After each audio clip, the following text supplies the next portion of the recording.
Métro, boulot, gynéco. Le micro des gynécos, les podcasts de la GOF. Bonjour à toutes et à tous et bienvenue pour ce nouvel épisode du micro des gynécos. Aujourd'hui, Léa reçoit Hélène Malmanche, sage-femme depuis une dizaine d'années. Elle est également docteure en anthropologie sociale spécialisée dans les questions de genre, corps et parentalité. Dans cet épisode, nous allons parler du désengagement masculin dans la parentalité et son impact sur la maternité avec notamment l'autoconservation ovocytaire et la maternité solo. Bonjour Hélène, aujourd'hui on se retrouve cette fois-ci pour parler de la maternité face au désengagement masculin. Je ne sais pas si on peut parler de désengagement, mais tu nous diras en approfondissant un petit peu le sujet dans la parentalité avec le phénomène d'autoconservation ovocytaire et puis des maternités solo. Est-ce que tout d'abord tu peux nous rappeler un petit peu la fréquence de recours à l'autoconservation ovocytaire notamment aux États-Unis, en France, et puis des PMA solo. Évidemment, le panorama là aussi vient de changer de manière assez forte en France, puisque depuis 2021, il y a la possibilité de cryoconserver à des fins préventives en dehors de tout cadre pathologique pour toutes les femmes entre 29 et 37 ans. Toutes celles qui le souhaitent en tout cas, peuvent cryopréserver leur fertilité. Et finalement, ce mouvement, il vient répondre à une demande sociale forte, qui est une demande d'égalité, ou en tout cas qui s'inscrit dans ce grand mouvement vers l'égalité des sexes qui a émergé avec la fin du 19e siècle, la fin de l'époque, le début de l'époque moderne.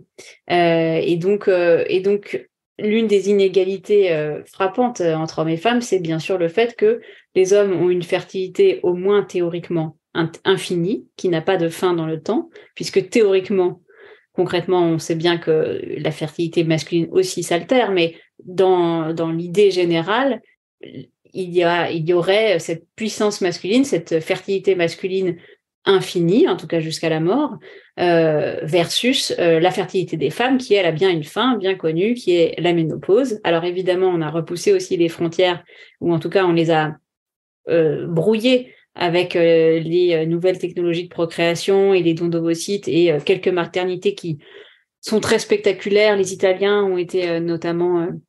dans les années 90-2000, ont été les auteurs de maternités assez spectaculaires chez des femmes de plus de 60 ou 70 ans, évidemment pas avec leurs propres ovocytes, évidemment avec un don d'ovocytes, mais il n'en reste pas moins que malgré ces quelques exemples extraordinaires, et donc aussi très marginalisés, la fertilité des femmes arrive à un terme dans la quarantaine.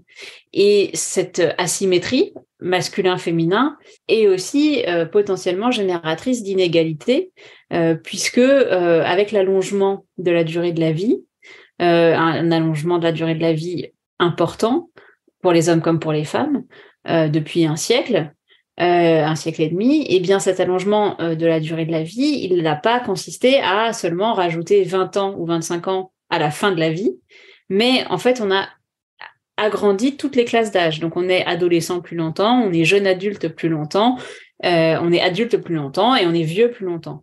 Et donc comme toutes les classes d'âge durent chacune plus longtemps, et bien finalement l'entrée dans l'âge adulte, donc l'entrée dans le moment, dans la période de la vie où on se sent apte à construire une famille, eh bien il est plus tardif. Sauf que si on se sent apte aujourd'hui à devenir mère à environ 30 ans, l'âge médian à la première maternité, c'est 29 ans et quelques.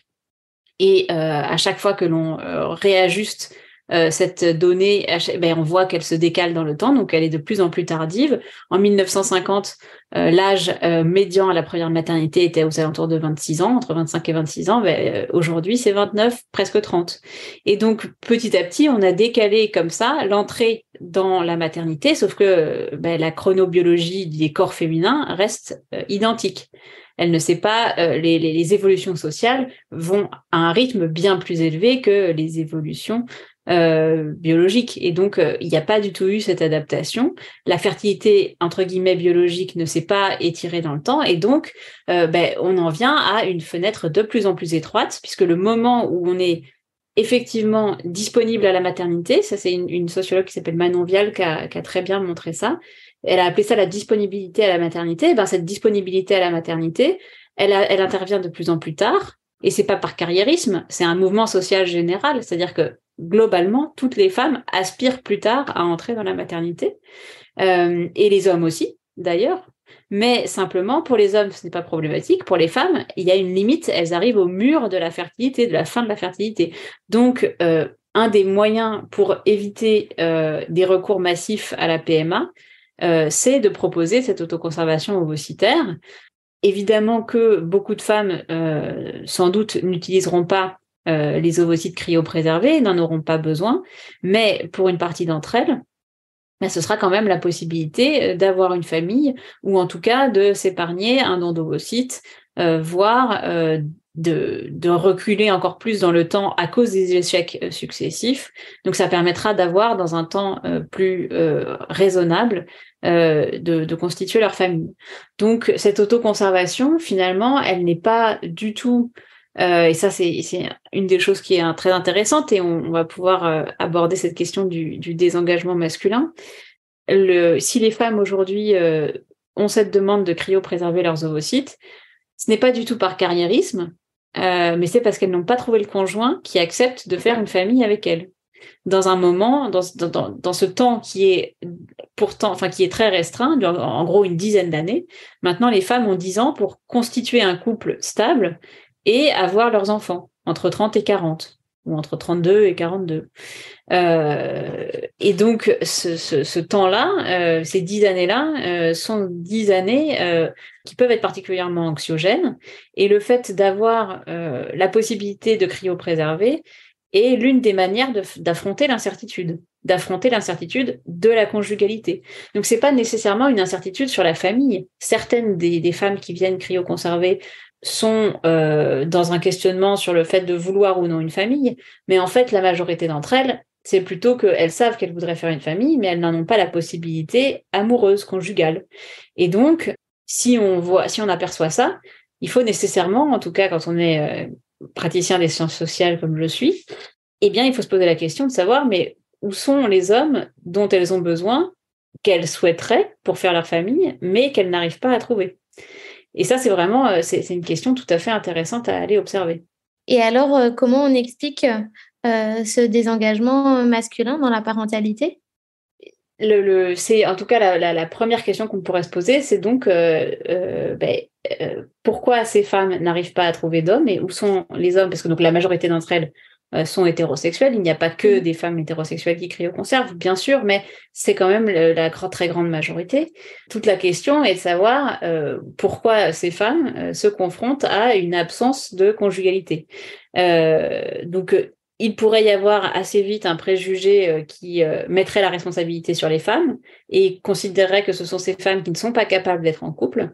Or, quand on les interroge, quand on va s'intéresser à elles, et c'est notamment ce qu'a fait l'anthropologue Marcia Inhorn, qui est une anthropologue américaine qui a énormément travaillé sur les questions de parenté et de reproduction plus spécifiquement. Et donc, elle est allée à la rencontre de ces femmes qui cryoconservent. Alors, aux États-Unis, ce n'est pas remboursé, contrairement à la France. Donc, c'est quand même quelque chose d'assez coûteux. Donc, les femmes ne s'engagent pas ce n'est pas un processus de confort, absolument pas. Mais il y a un vrai enjeu pour ces femmes donc à cryopréserver. Et ce dont elles témoignent toutes, c'est la très grande difficulté qu'elles ont à trouver un conjoint, mais c'est une difficulté numérique. Et en réalité, ça s'explique assez bien sur le plan sociologique si on s'intéresse aux trajectoires historiquement dans la conjugalité. Les hommes ont une plus grande mobilité sociale, on appelle ça comme ça, que les femmes pour ce qui est de la conjugalité. Qu'est-ce que ça veut dire ? Ça veut dire que un homme des classes supérieures pourra tout à fait se mettre en couple avec une femme de la même classe sociale ou de classe sociale inférieure. En revanche, pour les femmes, donc les hommes ont plutôt une mobilité sociale descendante pour ce qui est de la conjugalité. Les femmes ont une mobilité sociale ascendante, historiquement. C'est le corollaire de ce que je viens de dire. Hein. Si les hommes peuvent aller chercher dans des classes sociales inférieures, ça veut dire que les femmes de classe sociale inférieure peuvent aller chercher dans les classes sociales supérieures pour trouver un homme. Sauf que avec les transformations sociales liées à l'égalité des sexes et notamment l'accès à l'éducation, aux États-Unis, on se retrouve aujourd'hui avec quasiment 2 fois plus de femmes diplômées que d'hommes. Les femmes vont beaucoup plus à l'université, les femmes sont beaucoup plus diplômées que les hommes. Donc, ce qui fait que, les femmes qui n'ont qu'une mobilité sociale ascendante, elles ne peuvent aspirer que à trouver des gens au moins de leur classe sociale ou supérieure. Et donc, quand elles sont déjà en haut de l'échelle, en fait, il leur reste la toute petite fraction des hommes également CSP+, dans les catégories socio-professionnelles favorisées. Donc, en fait, ces femmes qui sont de plus en plus nombreuses à être, entre guillemets, en haut de l'échelle, elles ont un vivier d'hommes extrêmement restreint et donc elles n'ont plus rien pour aller, entre guillemets, au-dessus. Et réciproquement, les hommes des classes populaires sont plus seuls puisqu'il y a moins de femmes, entre guillemets, en dessous d'eux. Et donc, là, il y a les femmes des classes supérieures qui sont plus seules, mécaniquement, puisqu'il y a moins d'hommes qui leur sont, entre guillemets, accessibles, et réciproquement, pour les hommes des classes populaires. Et donc, les grands gagnants, ce sont les hommes CSP+, puisque eux, ils ont un pléthore de choix. Et les grandes perdantes sont les hommes des CSP-, donc des classes populaires, et les femmes des catégories socio-professionnelles plus élevées.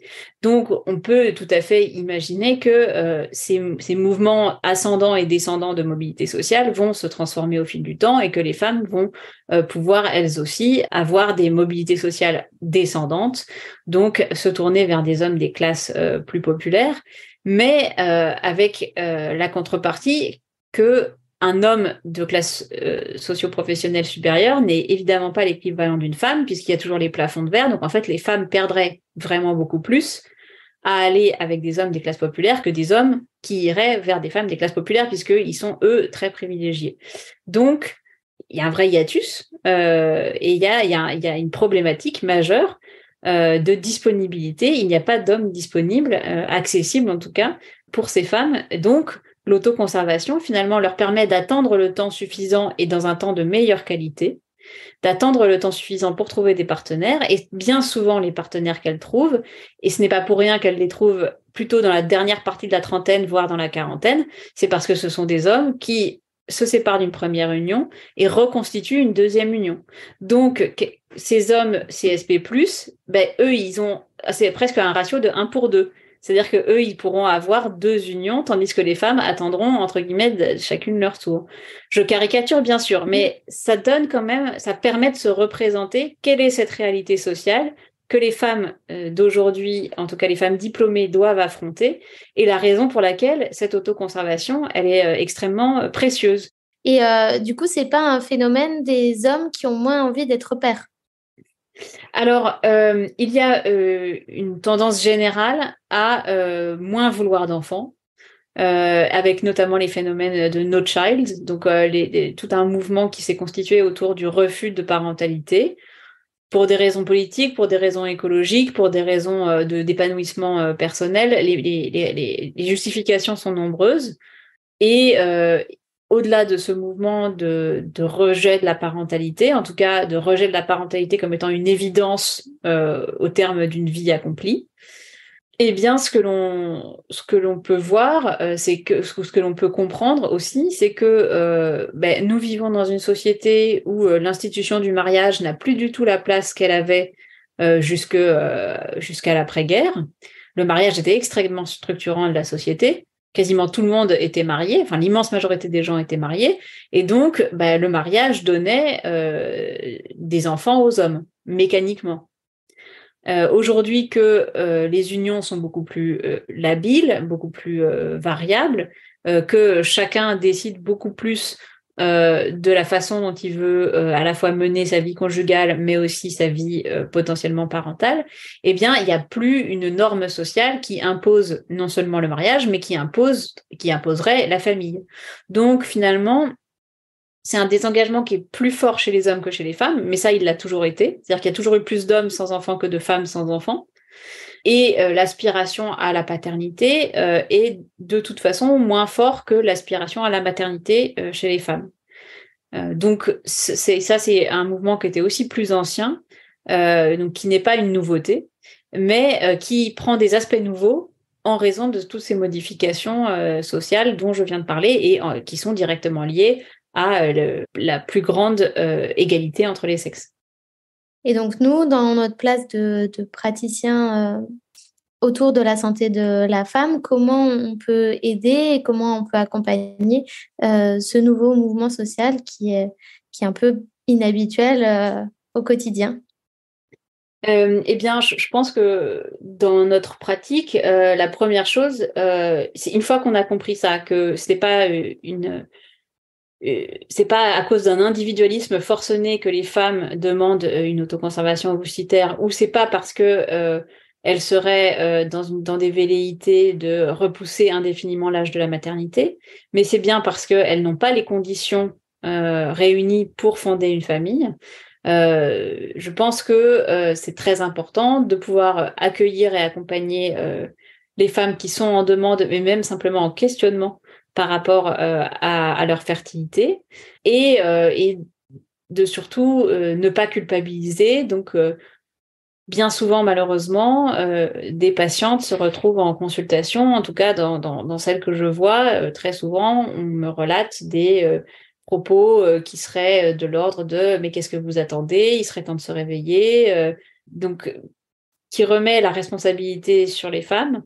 Or, c'est une responsabilité qui est partagée entre les sexes et qui est une responsabilité sociale globale. Donc, surtout ne pas culpabiliser, ça me semble extrêmement important.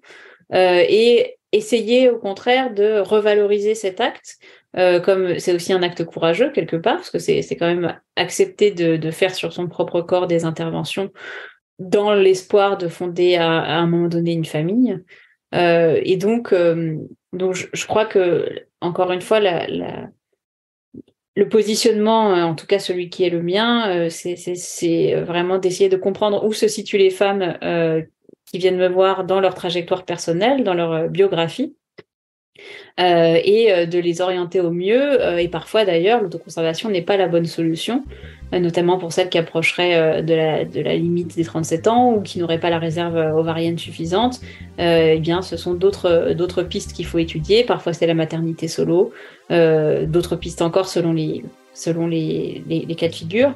Mais en tout cas, je crois qu'il faut vraiment entendre ces demandes d'autoconservation, non pas comme des démarches individuelles et égoïstes, mais bien au contraire, comme étant plutôt le résultat d'une impuissance face à un mouvement social dans lequel elles sont prises. Merci à tous de nous avoir écoutés aujourd'hui. Rendez-vous la semaine prochaine pour un nouvel épisode.